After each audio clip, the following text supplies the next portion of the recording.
Hello, welcome to Me, Myself, and TBI, Facing Traumatic Brain Injury Head On. This program is for informational purposes only and does not serve as medical advice. Please speak with your medical professional before seeking treatment. I'm Christina Brown Fisher, and I am a writer and journalist and traumatic brain injury survivor. In 2014, I was hit by a tow truck. One moment, I was riding in a car. The next, I was waking up in an emergency room, unable to remember my name. I suffered a traumatic brain injury, as well as several other injuries. Life as I knew it was turned upside down. I spent a week in the hospital and a year in neurorehabilitation at a Department of Veteran Affairs medical center. I am also an Air Force veteran. My guest today is an Air Force veteran. Hoorah! Dr. Russell Gore is the Chief Medical Officer for the Avalon Action Alliance. The Avalon Action Alliance is a national network of programs treating complex and mild traumatic brain injury for first responders, active duty military service members, as well as veterans. According to the Department of Defense, from 2000 to 2017, more than 375,000 military members have been diagnosed with traumatic brain injury. And many TBIs among veterans are connected to combat, but also proximity to explosions, blasts, whether in battle or from training. My guest, Dr. Gore, is the founding director of the Complex Concussion Clinic at the Shepherd Center in Georgia, and serves as medical director for Shepherd's Share Military Initiative, which provides medical treatment, research, and rehabilitation for the men and women who've served and suffered, whether it be spinal cord injury, brain injury, and other neuromuscular conditions. Clinically, Dr. Gore is a neurologist who specializes in sports and performance neurology, managing athletes and veterans with brain injury. But before he began his career in neurology, Dr. Gore was a military flight surgeon in the U.S. Air Force. He took care of troops at home and overseas and witnessed the impact of combat injuries. He leads an interdisciplinary research team developing methods to assess, quantify, and treat brain injury for military and sports applications. Dr. Gore is also a concussion advisor for several national athletics organizations, college and professional sports teams, the U.S. Department of Veteran Affairs, and the Department of Defense.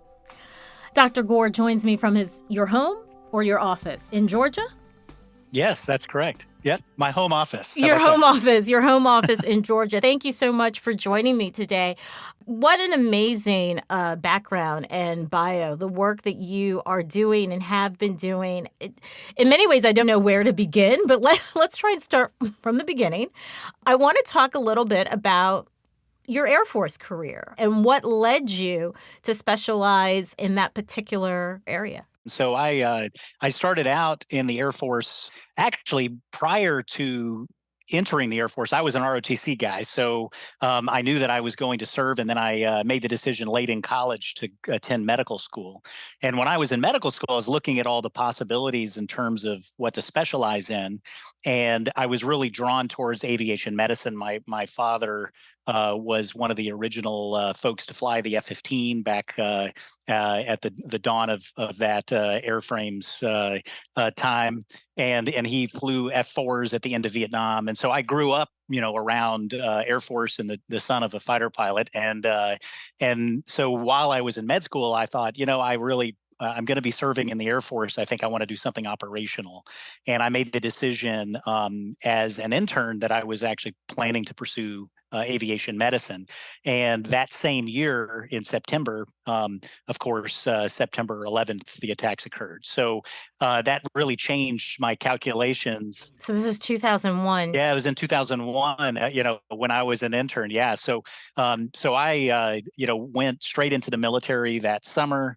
And it was a bit of a whirlwind of training, and that was right at the beginning of the war. So I really decided that I wanted to be operational, and that's what led me into aviation medicine. But um, through that experience, I really actually was most interested in pilot performance issues, and one of the areas that interested me the most was the kind of interface between how you performed in the jet and the environment that you were trying to perform in, and the dynamic movement environment, dynamic motion environment of the fighter community really interested me. With lots of rolling and advanced maneuvering at the same time, trying to monitor and use advanced aviation systems.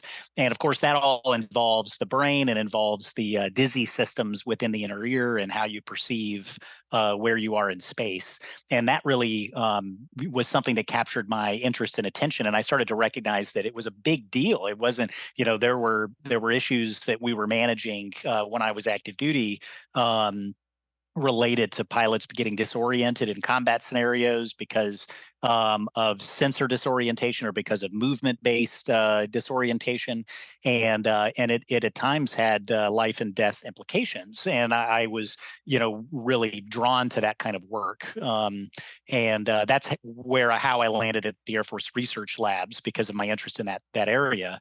And later, when I was trying to think about what I was going to be when I actually grew up and got out of the military, it was sort of a natural fit that I would pursue neurology and neuroscience, because that's where all of those different systems converge.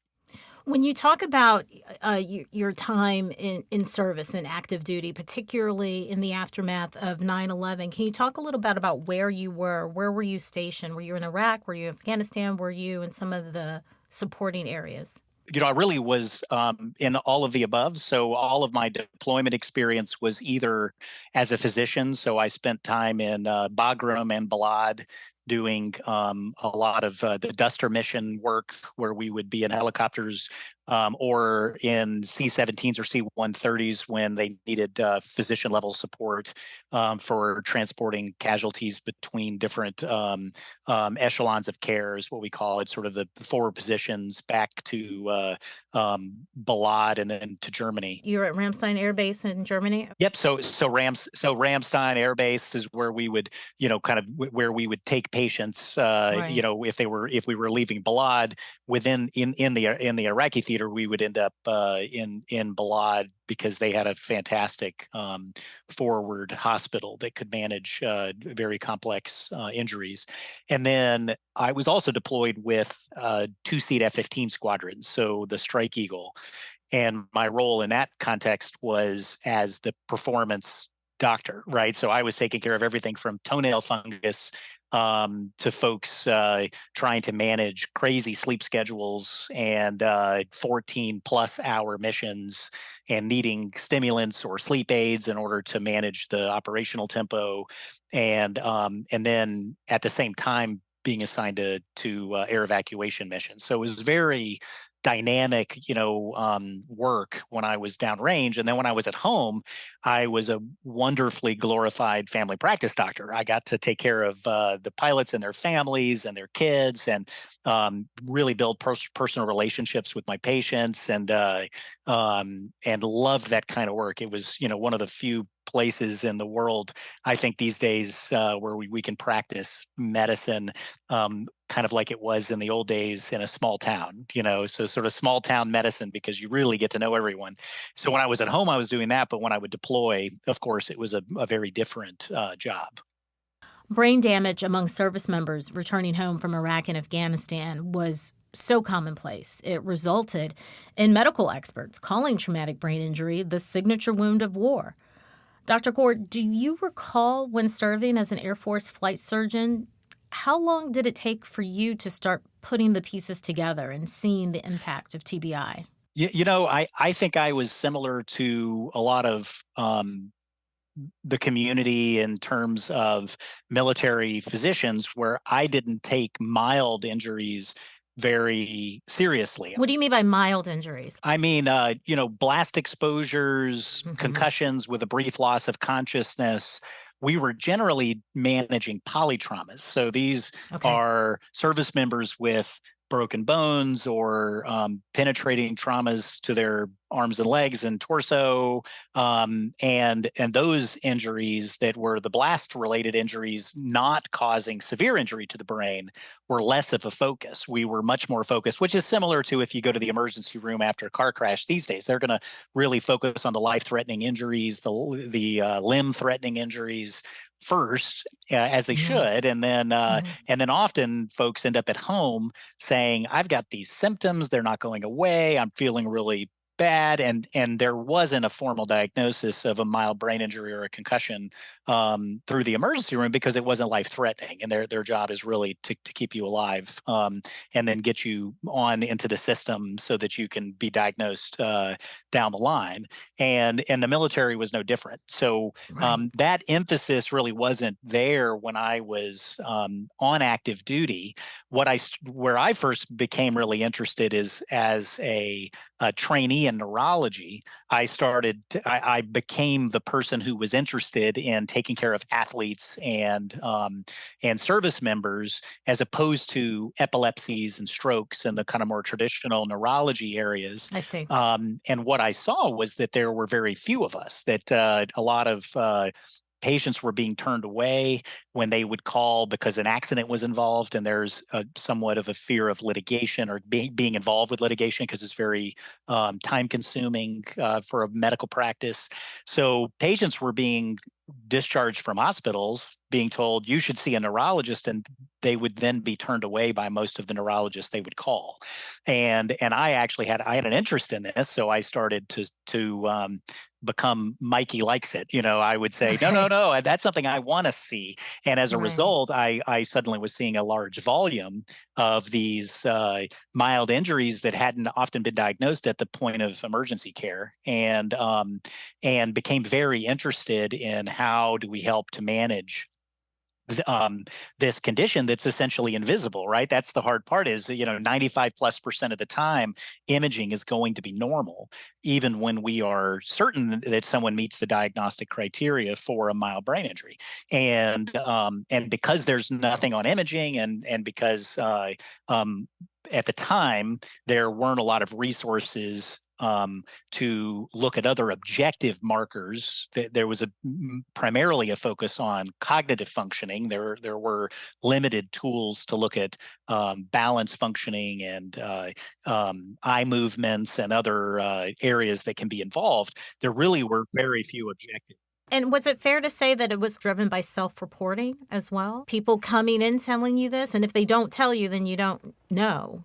Absolutely. So self-report is, that's still a Yeah. challenge for all of us in the field, is that folks are describing symptoms which overlap with a lot of other conditions. You can have a sleep disorder, you can have depression, you can have anxiety, you can have a different form of cognitive impairment, and you will present with exactly the same symptoms.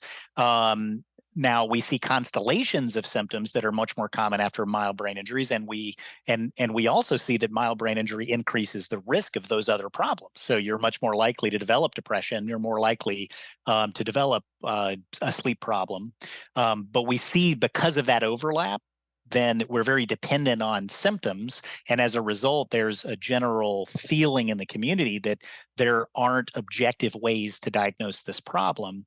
And as a result, patients often don't get the care that they need. I appreciate that you said there's a general feeling, Dr. Gore, because of course feelings are not facts, and you're a researcher. So Mhm. can you explain the disconnect about the prevailing thoughts, wisdom about diagnosis, and what really is available and out there?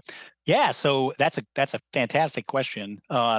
So the prevailing wisdom has shifted dramatically in the past 20 years in terms of these issues, in terms of mild brain injury or concussion, and I use those terms synonymously, right? So a mild brain injury and a concussion are really the same thing.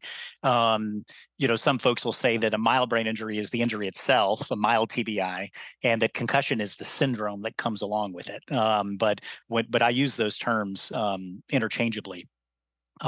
So the prevailing wisdom for many years was that concussions always resolved, that if you were complaining of symptoms beyond 6 months, that it couldn't be from a mild brain injury because it was just a mild injury. And what we now know is that actually quite a large proportion of folks, at least 20%, and in some studies looking at patients that present to emergency rooms, it can be as high as 50% are still reporting and still testing with abnormalities objectively, even 6 months post injury. And so 20 to 50% of these injuries can have protracted recovery, essentially. And as we start to look more critically at our own research, what we see is that I think we were grossly underestimating in the past the effect of these injuries. And there's a few reasons for that. I mean, one, we really lack diagnostic tests for this injury. Now I work at a rehabilitation hospital, so we have a team of therapists who can look objectively at visual function, balance function, cognitive function, and we absolutely document objectively brain injury related deficits. But there's no blood test and there's no imaging. Correct. Exactly. So, there isn't an imaging test that's going to give us the answer. There isn't a blood test that's going to give us the answer. So it doesn't fit nicely into sort of our medical system's expectation that most diagnoses are going to be based on, as you indicate, a blood test or an imaging method. So we absolutely, though, can objectively assess these injuries. And we see, even though there are overlaps with other diagnoses in terms of just the symptom reports, we're constantly finding objective evidence of brain injury that we've got very high performing patients that tell us, gosh, I've been complaining about this for 5 years and no one has really ever been able to show me the data that tells me that I have this problem. And that's often because our approach is very hands-on and it's very objective focused because it's rehabilitation. A therapist is very skilled at looking to see how you're functioning. So we do lots of functional tests, and those tests will show patterns of impairment that are consistent with brain injury. In your work with professional athletes and active duty service members, but also within the veteran communities, where are you seeing overlap, similarities in their approach to recognizing there's a problem and ultimately seeking help? No, that's a great question. So, I really think it starts with sort of self-selection, if that makes sense. So folks at a young age that gravitate towards participation in activities that require a high level of performance, and I would put athletes obviously into that group, and that's that's a lot of the focus, and that's something that universally folks understand. But I've cared for Broadway level performers who have had injuries related to that. I've cared for musicians who've had injuries, and they think the same way. So they're very purpose driven. They're very high performing. If you look at the average person who becomes a service member, who makes the decision to enlist in the military, it is a very similar group, right? These are folks that see themselves as individually contributing to something that's bigger than just than themselves, and they're very driven physically and mentally to succeed, and they're generally very capable of working within a team environment, and they're very outcomes driven. So they really they want to win. They want to see that they are contributing to a winning team. I see. And you can't take that away from someone. So we see that those similarities. I take care of a lot of special forces, a lot of the special forces community often. And when you say special forces are, for the Navy, that would be the SEALs. The Army would be the Rangers. Yep. Delta Force, Rangers, Green Berets within the Army. Right. Air Force would be the pararescuemen. Right. And the Marines would just be the Marines. The Marines would be the Marines. Yep. So and then there there are ordnance disposal folks. Right. Okay. And there are But they're distinguished within the military when you talk about special forces. Absolutely. So these are kind of the most physically demanding and selective, in many cases, most physically demanding and selective subgroups within the military that Hmm. are often the most operationally active and exposed the most to blasts and booms and bangs, and that they're often exposed to the most Hmm. injury potential. And I think it's important though to recognize that this group only accounts for a small percentage of military service members, and especially the way that the way that we've been waging war for the past 20 plus years. There are lots of military members who are exposed to all of those things who aren't in the special forces, and we can't forget that those individuals' service and their lives are just as important, right? Right. If you're the driver in a convoy that's hit by an improvised explosive device, it has a devastating effect on your life, potentially long term. And we need to make sure that everyone gets access to care. But when we talk about performance, the special forces within the military are sort of like the pro athletes. If we compare a division, a college athlete to a pro athlete in the civilian community, that would be, kind of the similar comparison between a military member and someone who's a member of the special forces. And caring for these populations, what we'll often see among all military members early on is a desire to continue to do what they do. When I was flying, when I was in a fighter squadron, I was a backseater in the two-seat F-15, and the worst possible outcome of any day would be to end the day not on flying status anymore. And so nobody wanted to come to the flight surgeon. I did most of my medicine in the briefing room before I was going to go fly. People would pull me aside and tell me what was bothering them. They would not show up in the clinic, because if they showed up in the clinic, there was a decent chance they would end up off of flying status. Then it gets documented. And that was the worst possible thing that could happen. Right. And so, there's a lot of underreporting of symptoms. And so if an injury occurs, you also don't have the luxury of saying, I'm symptomatic, I just need to be evacuated. I mean, you're in a life and death situation.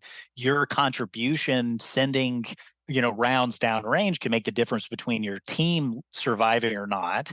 And so you have to keep playing the game. It's not as simple as the NFL, where you can be pulled off onto the sideline and go into a tent. So there's a lot of denial of injury because it's necessity, but that also leads to not wanting to let your teammates down and not wanting to end up on the injured roster. And so a lot of denial of symptoms. And it would just also complicate any ability to recover as well if you're not admitting to it. Yep. Oh, absolutely. Oh, if you're not admitting it. So we see cumulative injuries, a lot of underreporting, where folks don't want to kind of acknowledge that they have day-to-day symptoms, because there's an attitude. When I was in a fighter squadron, and my understanding, I was just taking care of a Navy SEAL a few weeks ago, and this came up, and he said, "Oh yeah, it's the same thing in our offices." He's out in San Diego. They have the no whining signs. Everyone has it on their desk. Mm, Don't yeah. complain, just get the job done, which I think is amazing. But that ethos, that sort of silent service, which I value so much in service members, leads to underreporting of these injuries and a lack of recognition that there's injury, and the care isn't provided. And we see the same thing across military members and athletes when they are still actively engaged. And then later in the kind of injury journey, or later in our lifespan when we're older, like I am now, a veteran, and I'm not still doing these high speed. So it's really when they leave service that the transparency and honesty comes out. Yeah, when they leave service, then the transparency, absolutely. But you never stop thinking like a high performer. I mean, when I'm working with folks with lots of impairments that are struggling to even get out of their basement, struggling with basic relationships within their family, unable to work, these individuals don't think suddenly like a disabled individual, or they don't. Their ethos is still a high performing ethos. They see themselves differently. How does that show up, though? I'm not sure if I understand. How does that show up when you are using your example? You are struggling to get out of your basement. How does the high performing mindset inform your ability to rehabilitate, seek help, or not, maybe? Yeah. Well, a lot of times that leads to not seeking help. a feeling of, I have always been able to be resilient and push through I see. problems. And so I'm not going to self-identify, even though it's clear that I desperately need help, to everyone around me. I don't want to admit that. I don't want to ask for help. And we see this in frustrations with some of the healthcare systems that are available to veterans, like the Veterans Administration. Is very focused on disability and benefits, and the more unwell that you are, the more benefits that you qualify for, which makes sense, but it disincentivizes wellness. And so then there's this feeling of sort of loss of performance, Okay. loss of sport. It's like when I work with athletes that are having to retire from their sport because they've had a number of injuries and they have impairments, whether those are neurologic or orthopedic, whatever they may be, there's this loss of identity that comes with that. And we see this often in veterans that are struggling to ask for help. They are ashamed because of this loss of identity, because they feel like a high performer, but they can't perform at that level currently. And that results in many cases in a bit of a spiral. And we really, what we're really focused on is trying to break that cycle and harness that innate high performing mindset to start to take the first step towards getting back to that level of performance that might be your goal. I know the suggestion isn't that people who utilize VA healthcare, I've utilized VA healthcare, are not incentivized to rehabilitate because they have a disability rating. I know that's not what you're saying. What's really being addressed here is healthcare infrastructure that may or may not necessarily be beneficial for some individuals who are recovering from mild to moderate TBI. Is that fair? I appreciate your clarification on what we've been discussing in terms of the VA. The VA does a phenomenal job in so many areas managing a very large population of service members and of veterans with a lot of needs. Right? It's they are. When I was a primary care doctor in the Air Force, I knew what it's like to be sort of the jack of all trades, and it was an overwhelming challenge to need to be amazing in so many different areas, right? And so I now have the luxury of being a specialist in just one organ. It is a complicated organ, the brain, but I get to focus on one organ system. So the VA does a great job in terms of the overall net as we're capturing the needs of this large population of veterans with very diverse needs. One of the biggest challenges in brain injury care, though, is there isn't currently a standard of care. So, when we talk about who's getting the care that they need, there isn't a lot of agreement between the whole community about how to diagnose these injuries and then how to treat them. And so I see our role in the context of the VA's care as kind of, I use the analogy of going through a drive-through to get lunch. You pull up to the menu and you're perusing the menu and talking to the person over the speaker. And as a clinician, the worst feeling I have as a physician in my whole career is when you're in the room with someone and you don't feel like there's anything on the menu that's going to help that can help that patient. I see. How do programs like the SHARE Initiative and the network that's part of the Avalon Action Alliance fill in these healthcare gaps? So I see what we provide as a very important part of the menu, but there are other treatments that can be very beneficial that the VA does provide that are within the menu. And interestingly, the VA now provides care that's similar to SHARE and the Avalon Network at its polytrauma site. It's called the IETP program. And IETP stands for Intensive Evaluation and Treatment Program. Traumatic brain injury, IETP, typically delivers evidence-based care, but in a compressed timeline. And we've been talking with the VA about the care we've been providing since 2007.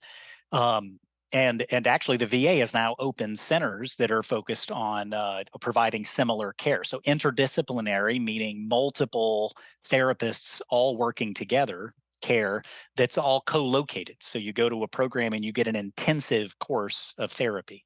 That's the magic for all of our programs. And now the VA has a handful of programs that are providing similar care that just opened. So we really, are excited to see that is now on the menu within the VA. But the need is huge, and there are far more veterans and service members and individuals in the community. Our organization is focused currently on veteran service member care and first responders, but we recognize that this need extends into the whole community. There are millions of concussions every year, and we know that 20+% of them have protracted recovery. And we know that rehabilitation is the current standard of care, but defining what that means and how exactly to do it, we want to be a part of defining that. But those needs are absolutely not being met across multiple populations. But the VA is really partnered with us in the sense that through a number of different organizations, we're working with the VA. We have VA case managers that are assigned to our programs that are actually paid for by the VA that help us with managing records as we're bringing in new clients, in order to assess their need for treatment, in order to make sure that our clinicians are aware of their needs and when they come in for assessment and treatment. So we're partnered with the VA in that regard. It seems like also what you're saying, Dr. Gore, is that because of the culture and climate of active duty, which essentially fosters a mentality where you're less inclined to report your symptoms. It seems like what you're saying, you're far more likely to see someone after their service. So when they are a veteran, that's when they're engaging with you. That's when they're engaging with the need to rehabilitate. Mm-hmm. So what does that mean for their care? Because now, correct me if I'm wrong, if it's a veteran who's coming to you, we are months, years out from the injury. What kind of impact does that play on the rehabilitation process? That's a great question. So one of the most common big picture observations that I've made in my career observing brain injured individuals and how they're managing their lives is that because we don't come with a user manual, there isn't a user manual where we can flip to, the light that came on in the car and say, okay, what does that light mean? And how do we troubleshoot this? We're sort of making it up as we go if you're not seeking help. And there are a number of strategies that individuals develop that are helping them in the moment. So maybe they have sensory sensitivity if they go to busy places because of their head injuries.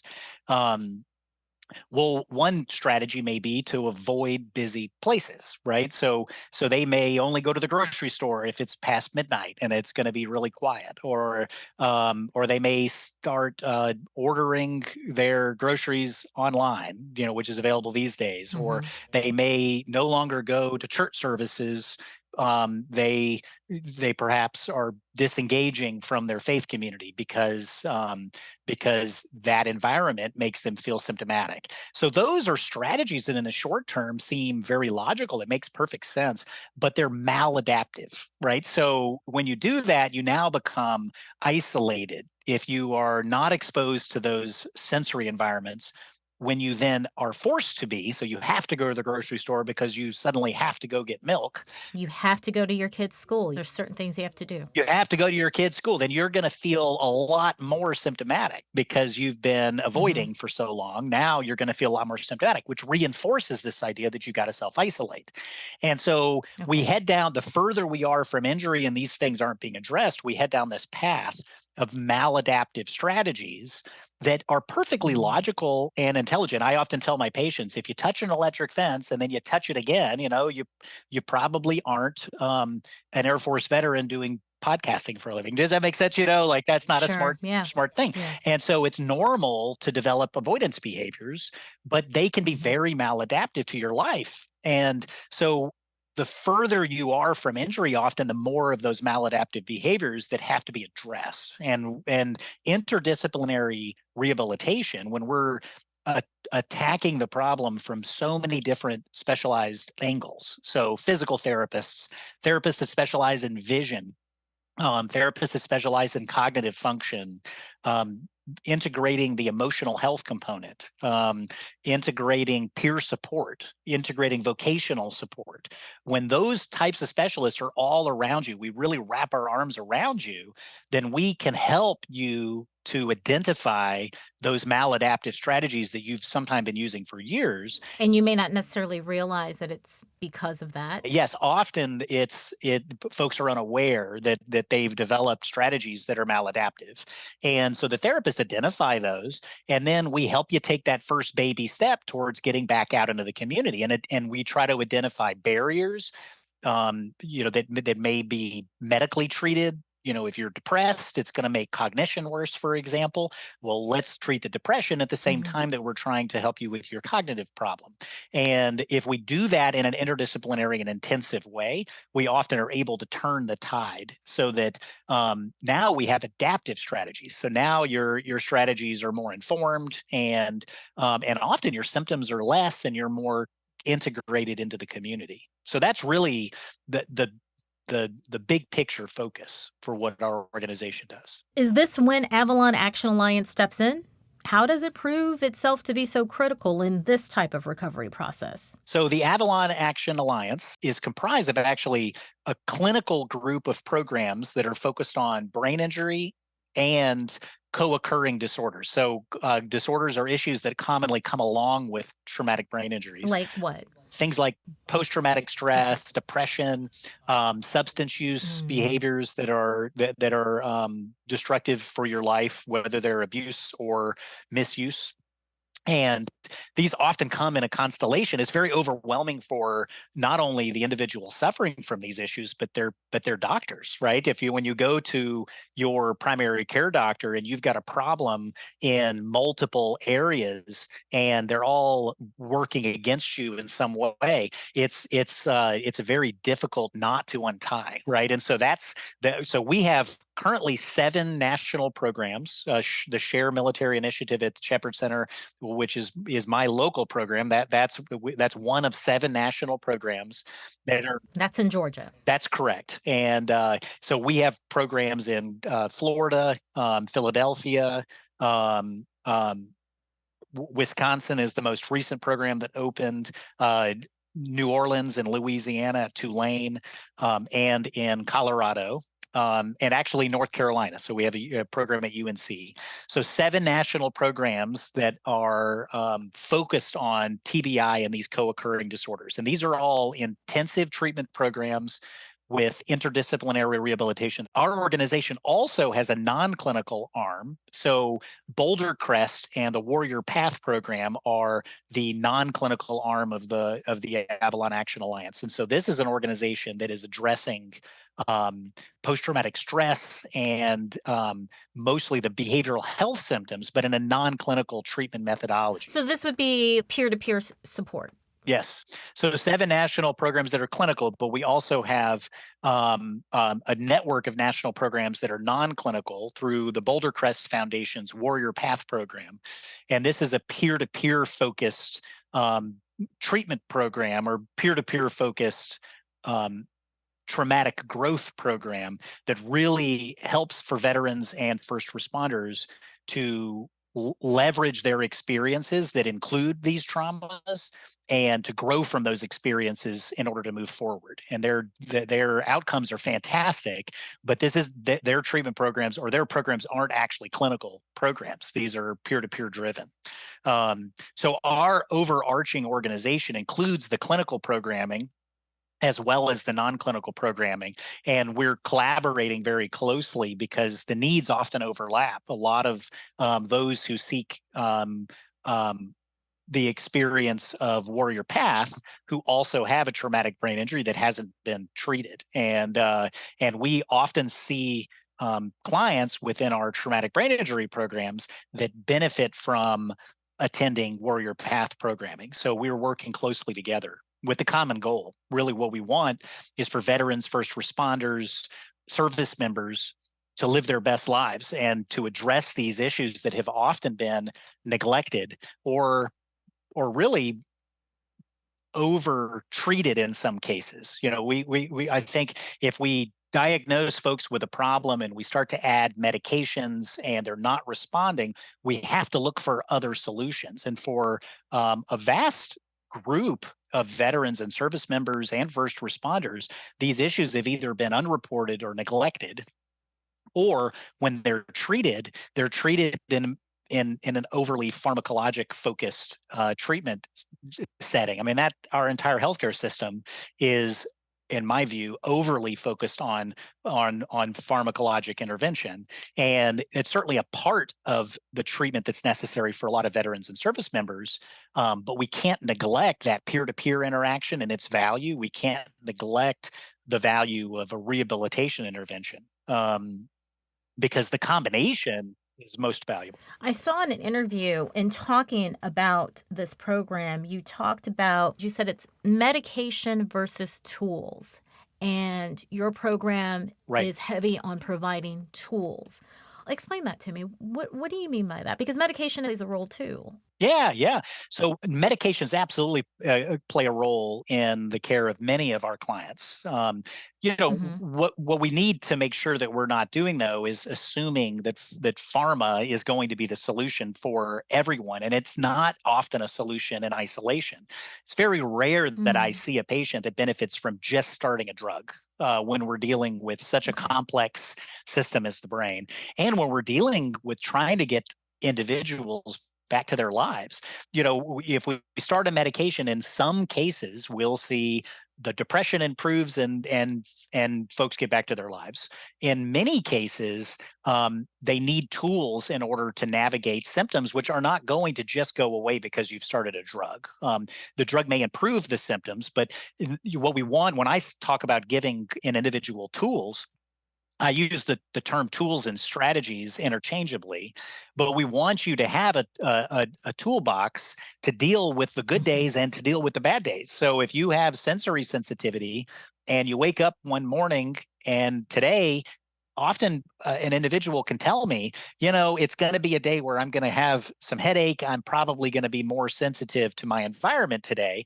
Okay, well, what tools do you have to get through your day? Just like if anyone who's had young children who decide to have a cold and they don't sleep all night, you wake up in the morning exhausted, but you've got to move on with your day. So you develop strategies for that. I saw an article in the newspaper actually this morning that said, well, what are the most effective ways to handle a bad night's sleep, as you get through the day? So Hmm. those are tools, and how to manage a bad day.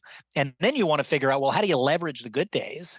And so rehabilitation is really effective at giving you tools. Again, we didn't come with a user manual. So if you work with someone who's has a lot of experience with mild brain injury in the case of our programs and getting individuals back into their community and back into their lives, back to work, back to recreation, back to doing the things that we all love, they can often give you suggestions and tools and strategies that are effective that you may not have thought about, and help you to manage those days where the symptoms might be higher than others. And what we often see is that staying engaged with the community, continuing to exercise, these are all treatments for a variety of brain related conditions. Hmm.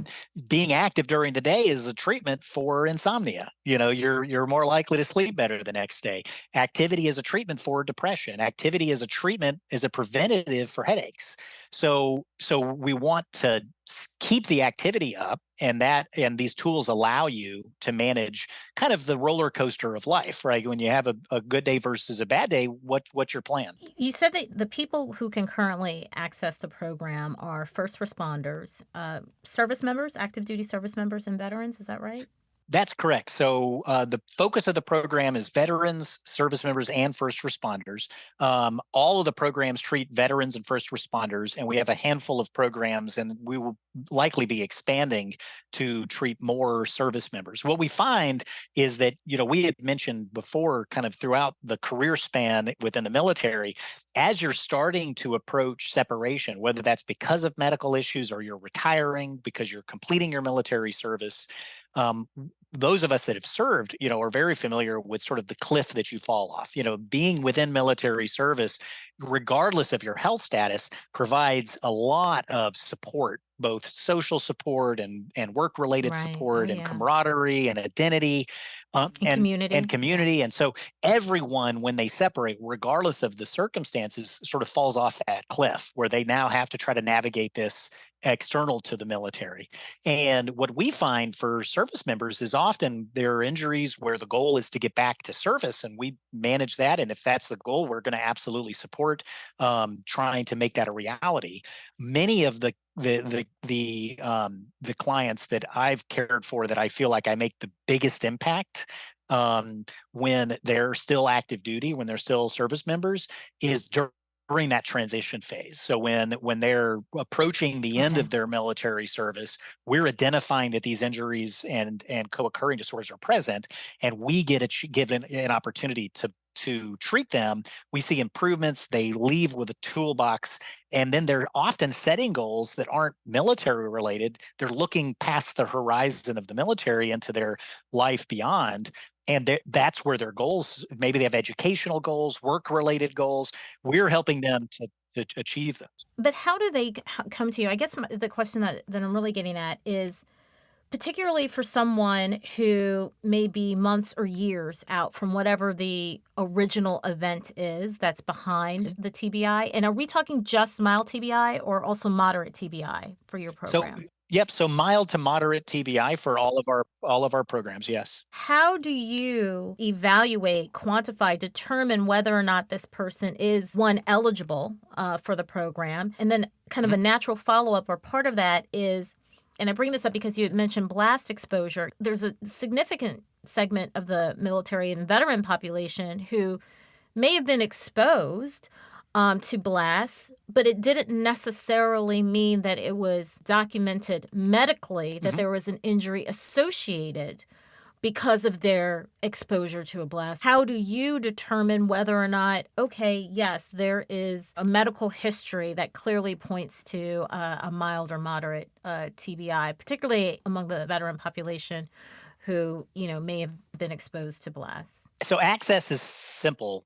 If you go to the Avalon Action Alliance website or any of the associated programs, so here in Georgia, for example, the Share Military Initiative through the Shepherd Center, then there is an outreach number, and we actually have an online Okay. form that you can complete where you give us just basic information about the individual, some of the information about their service history, and some information about injury history. But what if I don't know that I've had a mild TBI or a moderate TBI? In many cases, folks aren't sure, and they complete the form and they say I'm not sure if I've ever had a mild brain injury. That's why I'm reaching out. So we have outreach specialists that Okay. will get in touch, and we collect a little bit of additional information in order to figure out eligibility to come into the programs. And that's really more focused on, was there a history of repetitive blast exposure, which is what you mentioned previously. Sometimes um, a formal diagnosis of mild or moderate traumatic brain injury was never made because there was never that Right. sort of moment of concussion where, in sports, where the crowd might say, ooh, there was a moment when a big hit occurred. Mm-hmm, It's mm-hmm. it's that repeat exposure to head injury that can accumulate over time, and individuals will start to exhibit those symptoms. So if you have a history of a repeat exposure, or if you have examples of those service related or even not service related head injuries. Many of the veterans that we treat may have had a car accident after their military service. that meets criteria for mild brain injury, and they would absolutely be eligible to come in for treatment. And so our outreach folks will gather a little bit of additional information. And Mhm. then all of our programs have an intensive assessment is the first step. So you come to the program, and it ranges anywhere from 3 days to about 2 weeks, just depending on how much time you have and depending on the program, where you come to us, and our entire assessment team does that wraparound approach, but from a diagnostic standpoint. What we want to figure out is where is there evidence that you had a brain injury? We want to figure out what are the co-occurring and complicating issues that might be increasing or worsening your symptoms or contributing to your symptoms. And we also want to establish what your goals are in treatment. And so all of that occurs on site during an intensive assessment period. Once you complete that assessment period, we sit down with you and your loved ones, and we let you know what we found and what we think and what we would recommend in terms of a treatment plan. And so for a, a group of those individuals, what we find is that we don't think you have a brain injury, which is great news. For a majority of the folks that come to us because of our screening program, then we establish that you do have a history of a brain injury, and we talk about having you come back for treatment. I just want to kind of make it clear that first responder, active duty service member, and veteran are the people who you're currently engaged with right now. Yes. But the other thing that I think is a really important point is that you don't necessarily need to know that you have had a brain injury or that you've been diagnosed with brain injury. So I guess let me just ask it this way, or I'll frame it another way. Um, if I am someone who is experiencing fill in the blank symptoms, who is the person who should be reaching out to you and to your organization? What kind of symptoms, what kind of experiences are impacting their daily life in which the intervention that you provide is what's necessary? Great. That's a great question. So the types of symptoms that we might expect to be secondary to a history of brain injuries or repetitive exposure to head impacts or repetitive exposure to blast are cognitive symptoms. So feeling slow processing, problems with memory, problems with concentration that may either be stable since a certain point in time that might have been an injury, or are progressively worsening. And it's very common for me to meet veterans where these kinds of symptoms seem to be minimal and they were compensating well during their military service, and now they're 5 years post-military service. Maybe they had another injury of some sort, or maybe not, but they suddenly notice a decline. So cognitive symptoms are a common complaint. Problems with dizziness and imbalance. So feeling dizzy with posture changes, feeling imbalanced, resulting in a decrease in physical activity or falls. Problems with sensory functioning. So that can be feeling overwhelmed in environments where there may be a lot going on, like we mentioned, avoidance behaviors from grocery stores and church and your children's school. If those kinds of environments are increasing your symptoms or causing you to avoid those sorts of environments, that would be potentially a brain injury symptom. Visual functioning, folks have changes in vision function. And then there's an increased risk of emotional dysfunction after having had brain injury. We know that the co-occurring brain injury associated with post-traumatic stress disorder, for example, is at least 50%. And that's really based on data where they're only taking into account, in most cases, those individual moments where someone feels they had a concussive event. There's very little literature looking at repetitive blast exposure and how it may be influencing or co-occurring with post-traumatic stress disorder. So there are folks out there with PTSD diagnoses that have been in treatment and they feel that the treatment has not been able to get them to where they want to go in terms of their functioning. And they then tell us, well, I also have these cognitive symptoms where I Mm, feel like I can't keep up with my peers at work, or mhm. I'm having to do twice as much effort and make long lists, and I'm getting confused when I'm trying to Yeah, function. I know all about that. Yeah. And that can be secondary to anxiety or post-traumatic stress, but it also can be secondary to brain injury. So those sorts of symptoms are examples that would then, what we would be asking about, um, the potential exposures. And that, again, that can be moments of injury, service related or not. You know, big booms in the military where somebody lost consciousness, but they can also be repeat exposure, things like lots of breach exposures, lots of larger artillery exposures.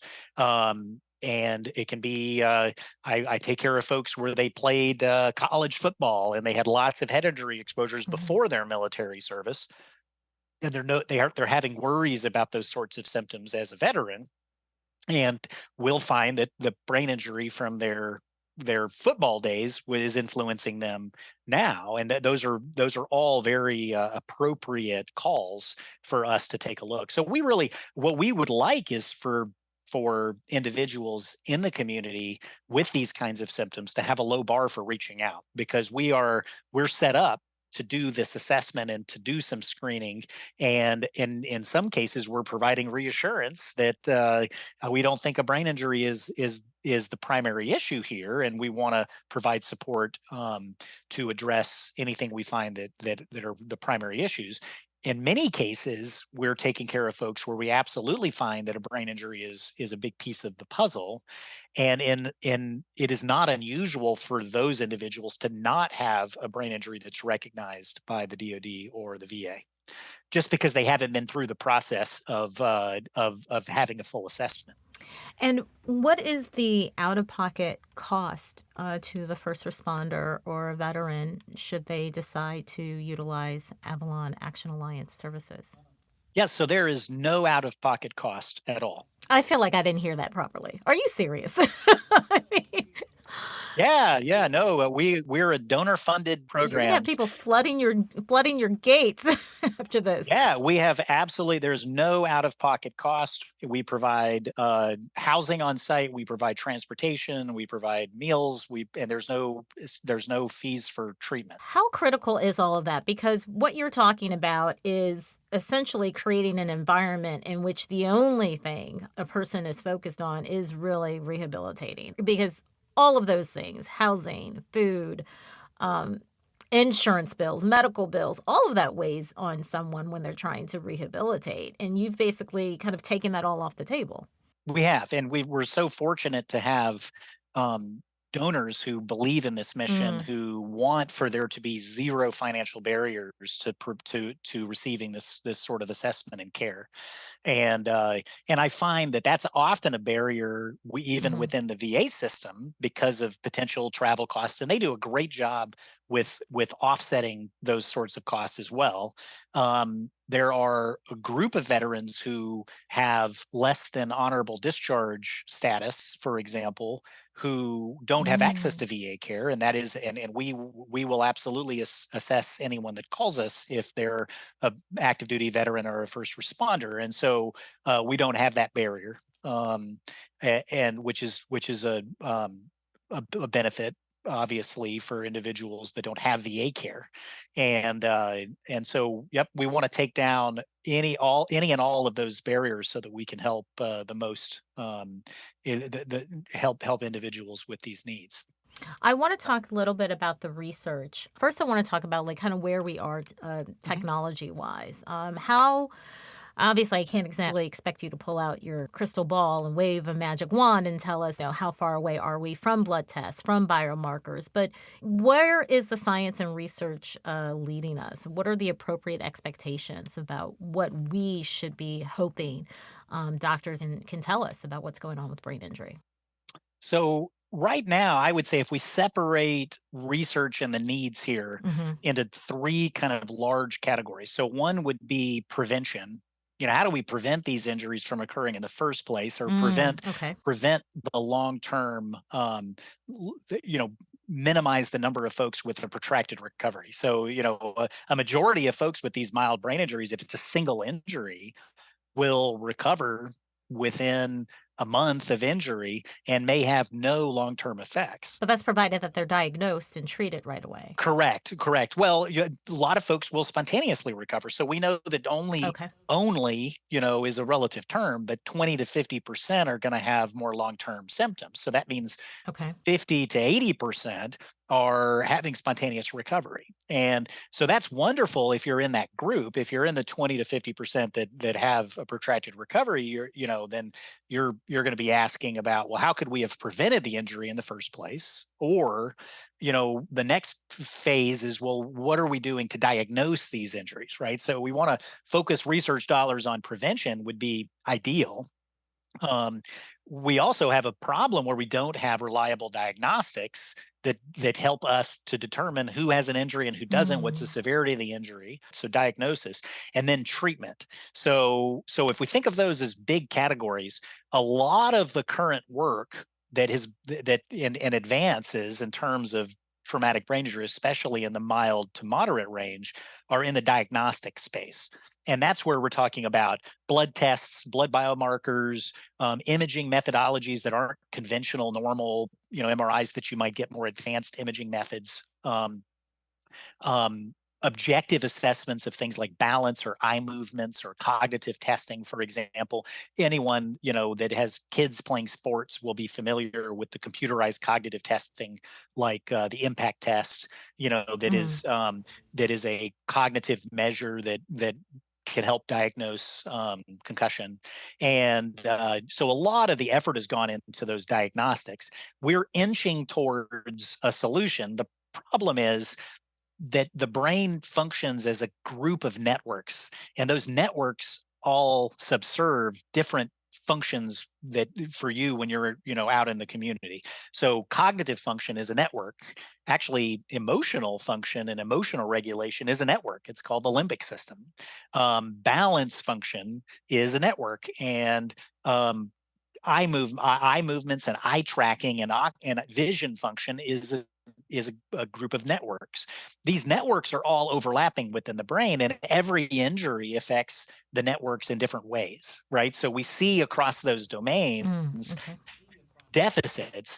The problem is if you develop a device, for example, that tracks eye movements, and then you do testing to see if it's a good diagnostic, what we continue to find is disappointing results. And I believe that that's because we're only looking at a single network. So if we focus a test on just eye movements or pupil response to light, for example, we're trying to simplify this incredibly complicated organ that has all these overlapping networks for all of these important functions that we benefit from every day, down to just pupil response.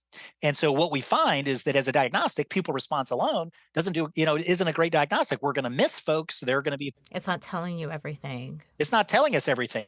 And so what we've got to have is more multimodal testing, multimodal assessments. And the data really supports this. If we look at cognitive functioning and balance functioning and visual functioning, then we're much more accurate in our diagnostics. And so again, going back to this concept of an interdisciplinary rehabilitation assessment, you're being evaluated by a therapist that specializes in balance, a therapist that specializes in vision function, a therapist that specializes in cognitive function, and we're putting all that data together to try to build a picture of your brain and your injury. And so we're doing multimodal assessment. The technology that's out there, partly because of the way that we get FDA approvals and the way that technology and startup businesses work, everyone comes up with an idea that's often single modal, like pupil response, and then they say, well, we've got to commercialize it and we've got to tell everybody it's this great diagnostic. And in reality, it's only testing one thing. And the brain is much more complicated than that. And it's not there yet. So we're getting there. I would argue the same thing with blood testing. We're seeing some biomarkers are effective for more severe injuries, but they're not great predictors of less severe injury. And so that's a big challenge. And so right now there is not an effective diagnostic that is a blood test. And yet there are a couple of products that are actually FDA approved that are on the market. They're just not useful. And so we're inching our way towards diagnostic tests, which will be tremendously valuable, because not only can we diagnose from these, especially if they're looking at different brain networks. If we not only can say, yes, you have a brain injury, or no, you don't, if we have information about each of these networks, that helps to guide a treatment plan, right? So if you don't have a lot of cognitive issues, but your primary issues are balance and dizziness issues, then we can put you down a certain path from a treatment standpoint compared with someone who has predominantly a cognitive presentation, for example. So it not only lets us know, do you have a brain injury, those tests would also help us, and the assessments that we do help us with where are the bullseyes, where can we really focus, which networks are the most involved, so that we can prioritize treatment to get the biggest bang from the treatment effort. And again, you're saying it doesn't necessarily, I don't want to say that it doesn't matter, but the time from the injury is not, and again, I don't want to say it's not irrelevant, but in other words, I don't want someone to think, my injury was 10 years ago. What can they possibly do for me now? Right? Yeah. That's a really, really good question to ask. What we see in our veteran service member and first responder program is a vast majority of the individuals we're treating are far from injury. Our average in the series that we published that I shared with you was 7+ years post that what an individual identified as their sentinel injury. So they may have had injuries that were more recent, but we asked, was there an injury that for you perceive as being the most severe, where maybe things changed? You started to notice that these issues emerged that weren't present prior to that injury. So we call that the sentinel injury. And on average, it's 7+ years after the sentinel injury is what we're treating. What we know within the rehabilitation community and treatment of concussions is that the earlier we treat, the more less likely it is that you'll have long-term symptoms.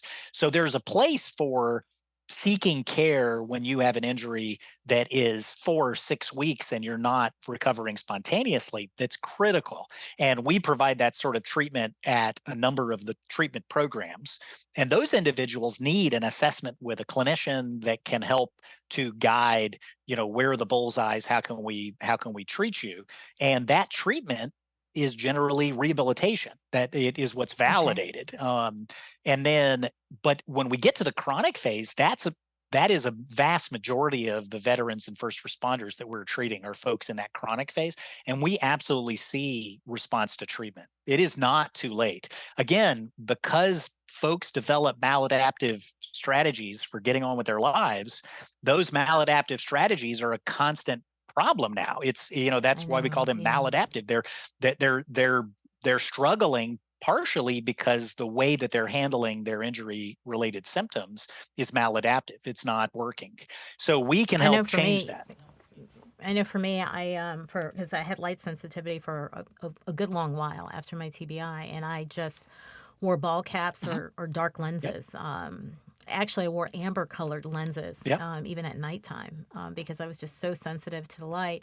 And it worked, right? I mean, what's wrong with wearing a ball cap, or what's wrong with wearing these glasses? But of course, at some point, you got to engage in the appropriate therapy to move you past that, which kind of gets back to something that you said earlier in our discussion, which is there is kind of a type, right? A personality type that is willing, able to kind of engage in doing the hard work, if you will.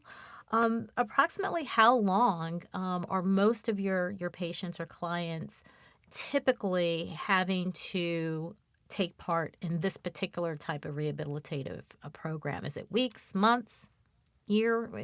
How do you prepare someone for the amount of work that they too will have to put in? So our treatment programs generally range. Well, I mentioned that there's an assessment that's roughly a week, and treatment programs can range within our network from 3 weeks out to 12 weeks of treatment.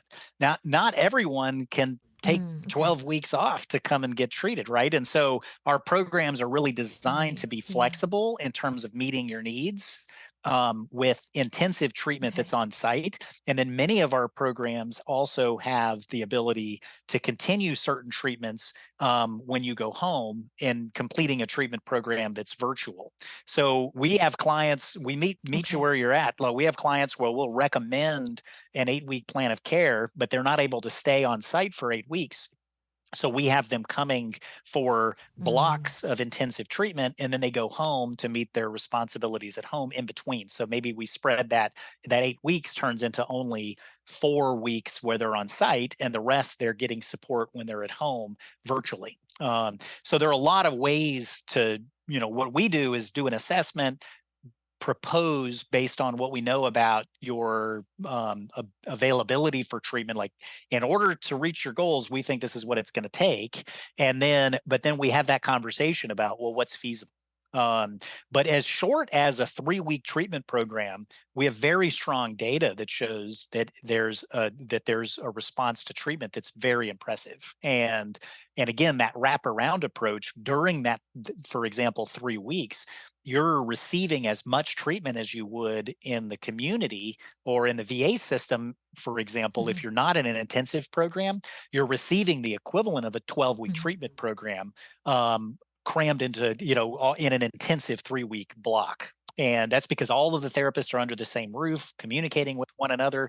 You're getting therapy continuously for that 3 weeks. And intensive programs are very effective. There are intensive models that have been shown to be very effective for post-traumatic stress disorder, for substance use treatment, for depression, and we are showing that intensive models work well for traumatic brain injury with those other co-occurring issues. Acting as a cynic here, so can you just kind of help reconcile how I've been struggling with XYZ TBI symptoms for, let's say, 12 years? Explain to me how in 3 weeks they can be corrected. Can you kind of just give me an example of, someone came in like this, here is the treatment plan that was developed for this individual, and here's how and why it worked? So, you come to our program, you've had 12 years of often not 12 years of no treatment, right? Maybe you've been to a few different programs. You've had folks that did something like, treatments that aren't actually, that have been invalidated based on most of the research, things like hyperbarics, or you've done a little bit of therapy here and there. But essentially, you haven't had the benefit of an intensive program. So you come to us, it's 12 years later. So when we do an assessment, we're going to identify the primary areas that you have the most need. So let me use chronic pain as an example. So folks will come to us, and what we'll identify is that the barrier for their recovery after their mild brain injuries or repetitive exposure to blast, whatever led them to this point, is that they also have chronic pain. They have back pain, or I just had a gentleman with significant hip pain related to his sentinel injury that was a big blast exposure. So he had head injury related injuries, but he had this ongoing hip pain. That hip pain was leading to a variety of different maladaptive issues. So one was a decrease overall in physical activity. So there was weight gain. There was not a lot of physical activity happening because of struggling, because of limitations from pain. And of course, not a lot of physical activity, leads to an increase in brain injury related symptoms. So headaches were more common because of a lack of physical activity. There are also, you get endorphins from physical activity that help with mood. Then the treatment for the pain was focused on sedative medication treatment, right? So taking narcotic medications, which are CNS, central nervous system depressants, right? So someone who's on chronic pain medication is going to feel down because they're taking a depressant, and they're also going to feel cognitively slowed, and those lead to, those are leading to problems with cognition, work interactions, maybe even the inability to work. Those are going to Right. influence family dynamics and family activities. And so when that individual comes into an assessment period, we identify brain injury related issues, but we identify barriers. And so identifying that the strategies being used to manage the pain are a big contributor to the brain injury symptoms being worsened and this Hmm. individual's inability to move beyond the brain injury symptoms. So then part of their treatment plan during that 3 weeks is to have a pain assessment with a different pain provider that can help with how do we move you away from CNS depressant pain medications. How do we give you strategies, having intensive physical therapy that's focused on not how do we just decrease your pain, but how do we increase your activity. How do we shift the conversation away from the goal isn't necessarily for your pain to go away. Maybe that's not realistic, but we need to figure out how to increase physical activity despite your left hip pain so that we can improve how clear you feel and give you the benefits of physical activity. So that's just one example. Others would be sleep related issues. Others would be headaches that are post-traumatic related, but now they're also migraine, right? And often we're dealing with a little bit of all the above. So that wraparound approach gives us an opportunity to identify which of those barriers are the biggest bullseyes. And in a very short period of time, we can get the ball rolling towards addressing those bullseyes. The other piece that can't be neglected is that during these treatment periods, we're also coming up with what we call a wellness plan. And that is, who needs to be on your team and what should your plan be when you leave treatment in order to continue your progress. And what we've shown in some of the literature that I shared with you from our lab showed that clients meeting their goals at graduation from our program were significantly better than when they entered. We also followed them for a year after their injury, after graduation from our treatment program. And what we showed was that they were statistically even better 12 months post-treatment, right? So that journey is the intensive treatment is just the start.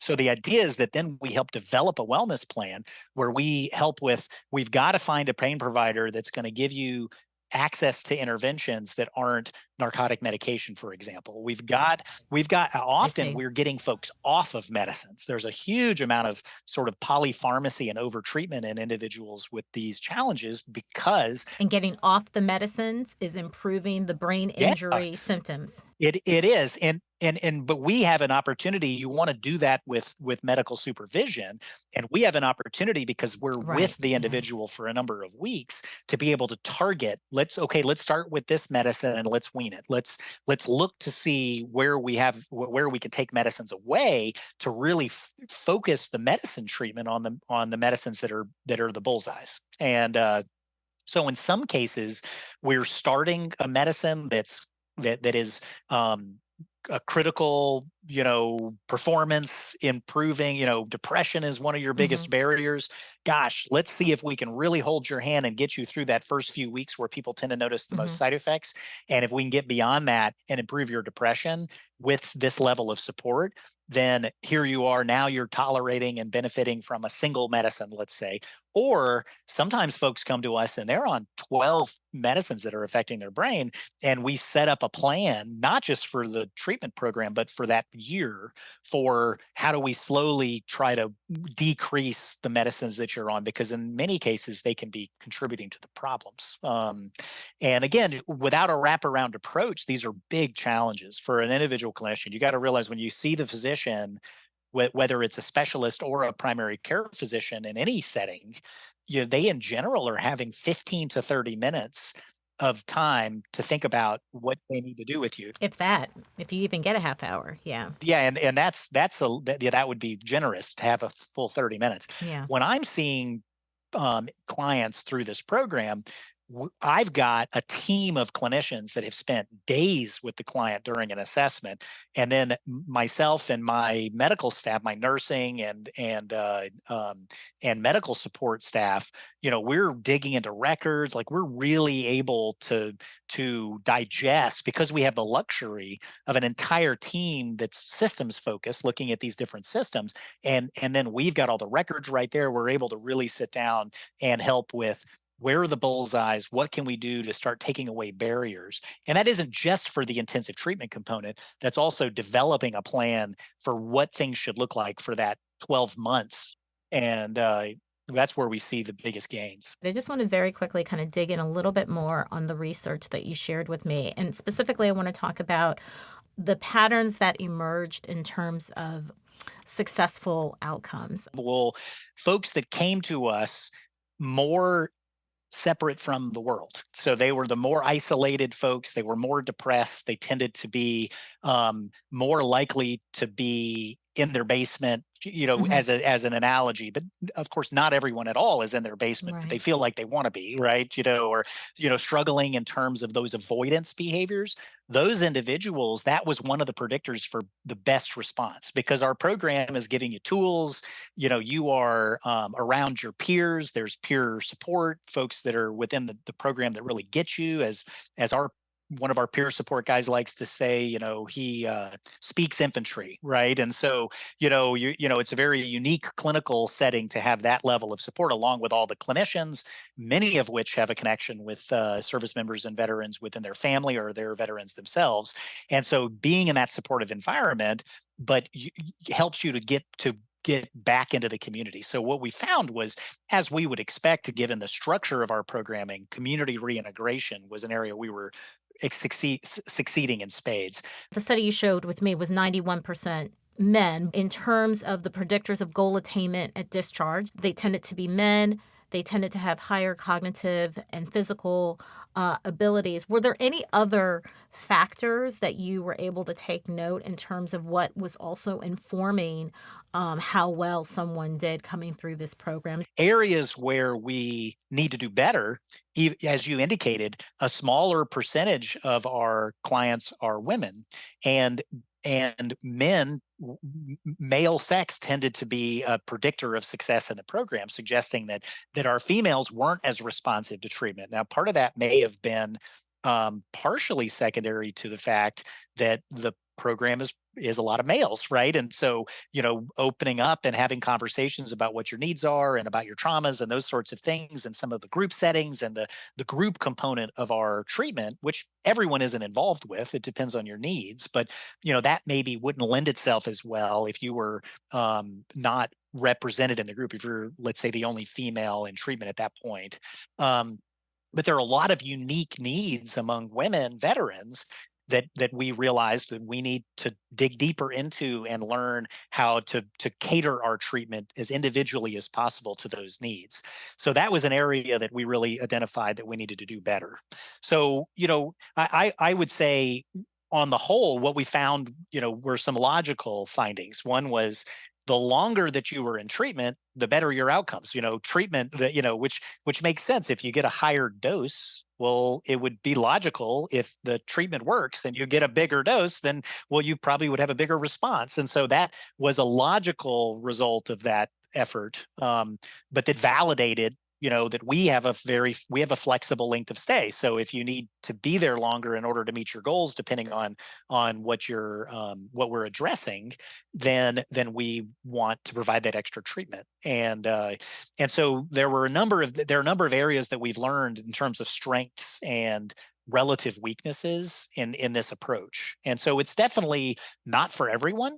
But what's nice about our approach is that we do a comprehensive assessment. So we get a chance to sit down with you and talk about these things, because it's so individualized, and that's unique. You don't. Yeah, we've all had the opportunity in healthcare to kind of have that. There's that experience of, you show up, and it's, well, this is what we do. First you do, it's A, B, C. Everyone does A, B, C. Well, that, there's a lot of discussion these days about individualized care and patient-centered care. And by definition, if you show up and you're told, well, the treatment for this is A, B, C for everyone, well, that's not very individualized. And I think what we found was that trying to cater our treatments to the needs of the individual veteran or service member, as well as their individual goals, has really helped us to become more client centered or patient centered. But that's hard to do. It's not an easy treatment for other people to emulate. Just because of the resources required, you've got to have, not it's hard to come across therapists that are specialists in neuro rehabilitation.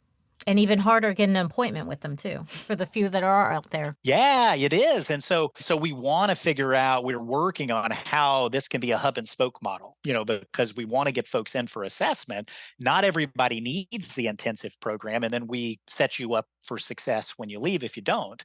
But if you need the intensive program, the assessment's gonna tell you that, and then give you a very clear, as you indicated earlier, expectation for, if I invest this much time, this is what our team feels like your outcome will be.